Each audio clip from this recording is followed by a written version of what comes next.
Part 1. The beginning of our story. I always believed that love only comes once in a lifetime. When I met Alexei, I was 25, he was 10 years older, smart, confident, with his own business. I felt like a child next to him, but a child he wanted to protect. We got married a year later. I left my job at the gallery because he wanted me to rest, to enjoy life.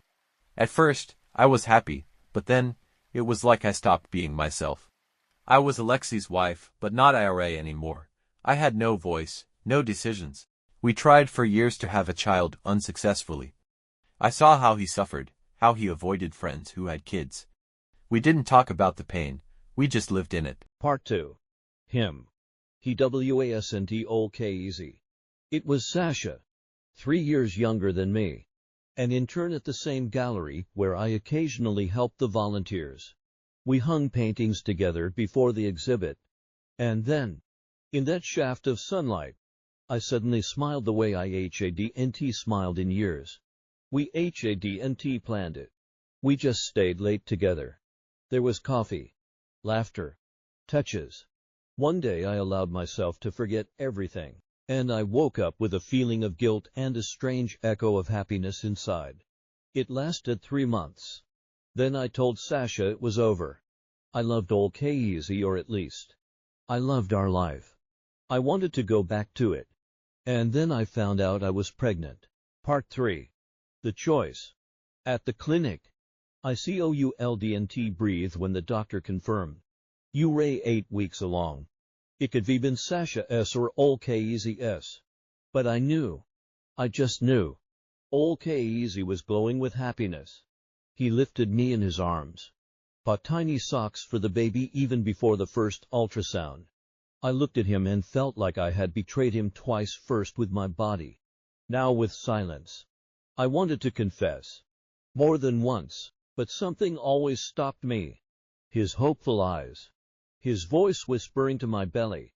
Daddy already loves you. Hear that? And so I stayed silent. Part 4. The truth. Our son was born in April. Small.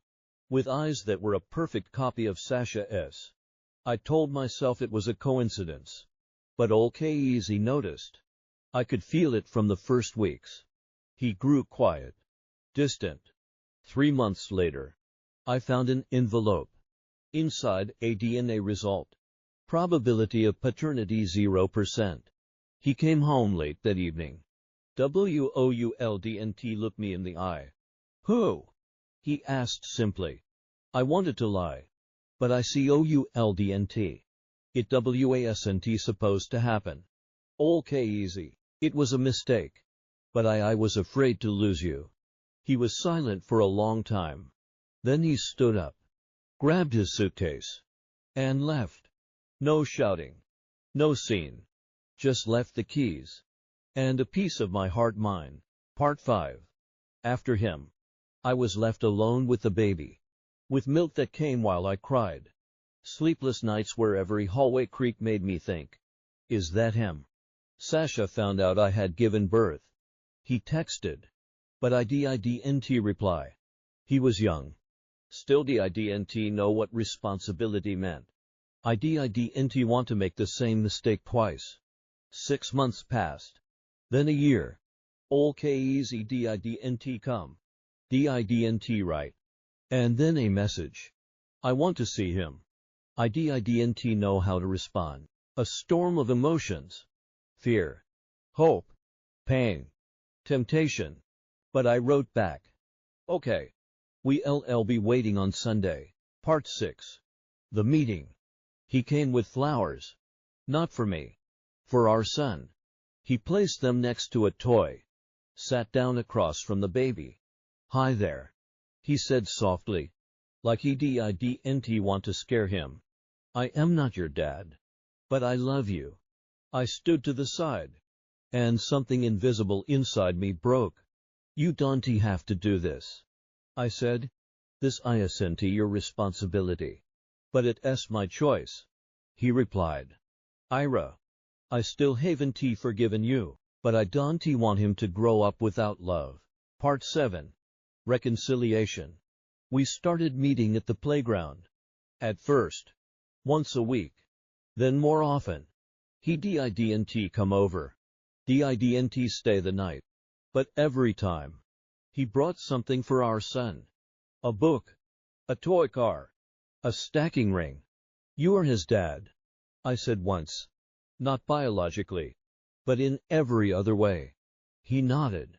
Time passed.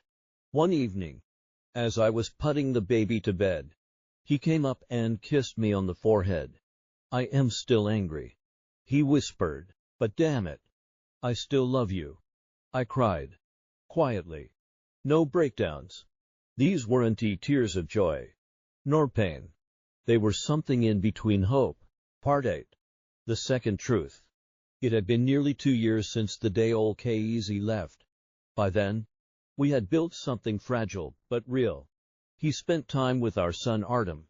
They went for walks, built Lego towers, watched cartoons. He even came to his second birthday party. He still hadn't forgiven me. I could feel it in the way he held his breath when I got too close, or how he looked away when our fingers brushed accidentally. But he was trying. I started to believe we might rebuild our life, not the same, but something new. Until one morning, he stood at my door pale, shaking, holding a printed document in his hand. Say it to my face, he said coldly. Say it wasn't true. I took the paper. My heart stopped. I didn't need to read much. I knew what it was. A bank statement. From my private account. From that time. Transfers I'd made. Rent payments. Hotel bills. In Sasha's name.